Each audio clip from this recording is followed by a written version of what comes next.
Yeah, it looks a fresh wrap. I'm sure it'll come up in the video later on. Yeah. And here we are in it, blessed to even be close to it, let alone be in it and drive it. So let's take her for a ride.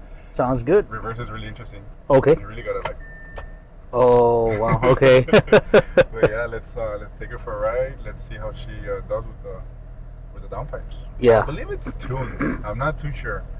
Wow. I think it is tuned, and that's the reason why we're going with the catless downpipes. Because if not, the catalytic converters will destroy themselves. Yes. Yeah. They'll be blown out in pieces. Yeah. They'll be blown out in pieces. But we're just gonna reverse all the way.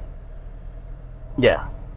You know what? Let's see how good it is in doing a full turn. Full turn, yeah. Yeah. So most Lamborghinis, I think, I don't remember from what year. The only way you can put them in drive is you have to pull. The paddle. That's right. Which is cool. Yeah, because this has actually for the people that aren't too well versed, this is not like your auto paddles from a regular car. It has a different system altogether. Yes. Yes. So it is a dual clutch transmission. Dual clutch transmission.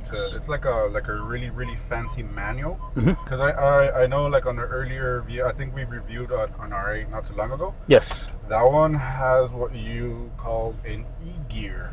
Yes. A lot of people know the e-gear. I think we spoke about it a little bit. Yeah. It does take a while to do the shifting, so the driving is a little like, it's laggy. Like, okay. Yeah, to do that.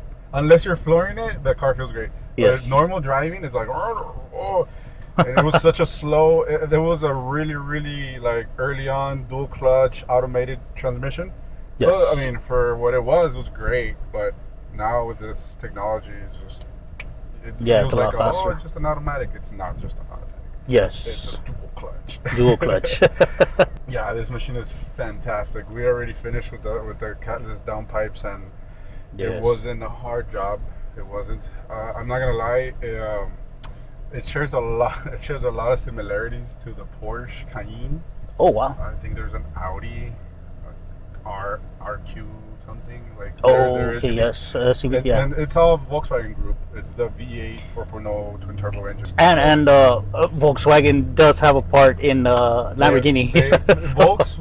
Volkswagen is the reason why we still have Lamborghini today. Yep. They were going, financially not too well. Yes. Volkswagen stepped in, and that's when you see the Gallardo.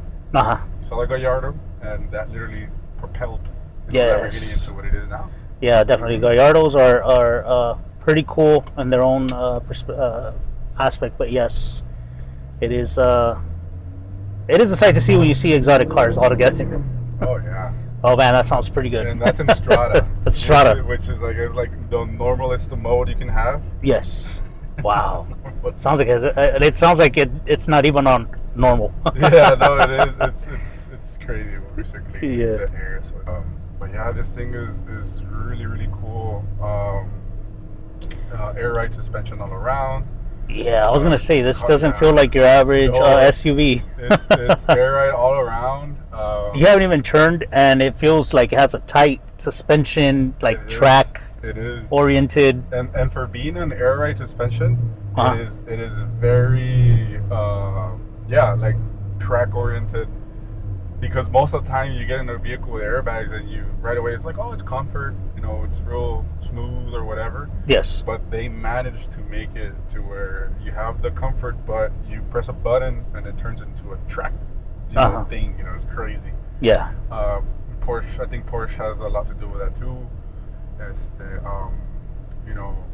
It just works. It just works. Having the proper tech in a car works. That's why a lot of car manufacturers are going to BMW's engines and BMW's powertrains and their network system for their vehicles because it works really good.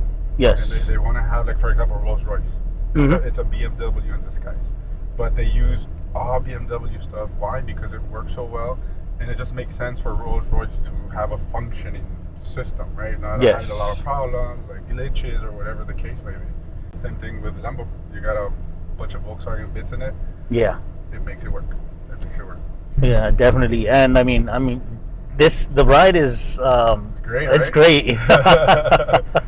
So it doesn't even feel like you're in an SUV. Right. It's kind of weird to explain. I want to get in. Yeah, that is true. Yeah. And the steering wheel, is almost the same as the one in a Huracan. Yeah, I It's was. just that you're missing a lot of the buttons that are on the steering wheel itself. For example, I think in the Huracan, your turn signals are here and stuff like that. And this one, you actually have levers. Yes. I'm assuming, to make it a little easier for just anybody to kind of hop in and go, right?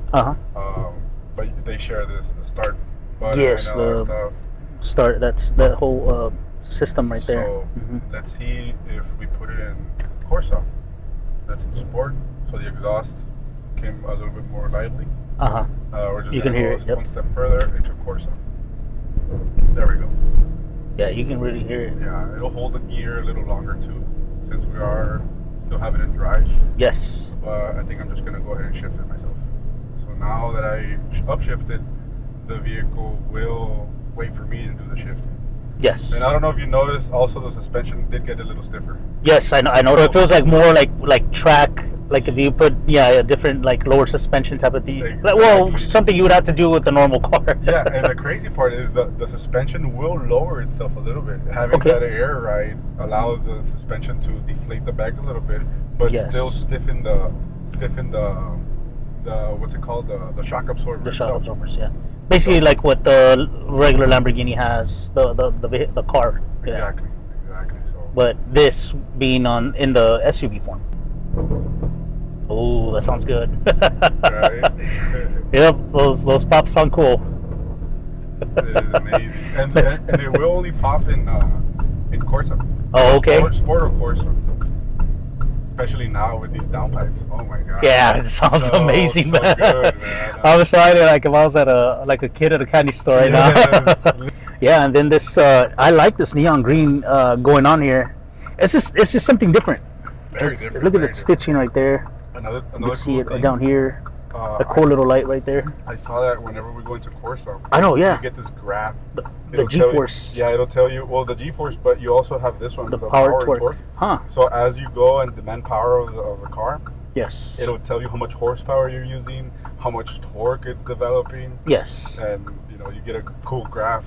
At Yeah, the same time. yeah, It's definitely. pretty cool. Yeah. Yeah. And you can see it says boost there too, right? Yep, it's a boost gauge. So you get on it and it'll showing. Yeah. It is pretty intense. Yeah, that's pretty cool. All digital right there for the quick tip. A quick tip on all these newer SUVs that have air ride suspension. Any audience that's in the mechanic life and gets to touch one of these things, if you ever replace a wheel, you're gonna service this thing, you're gonna put it on a lift, make sure to access this panel here. There is an option to where you could put it in service mode. If you do not do that, you could potentially damage the air ride suspension. Oh my goodness. So it's a very important tech tip. Oh, that sounds good. Wow. Intense. Yeah.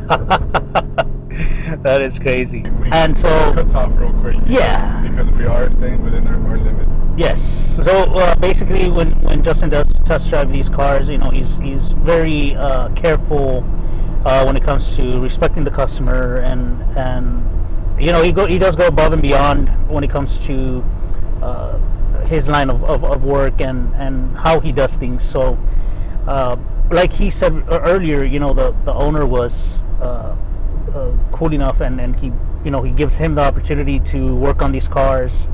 And I don't know if you want to touch more on that. Yeah, they know exactly what we're doing. Yes.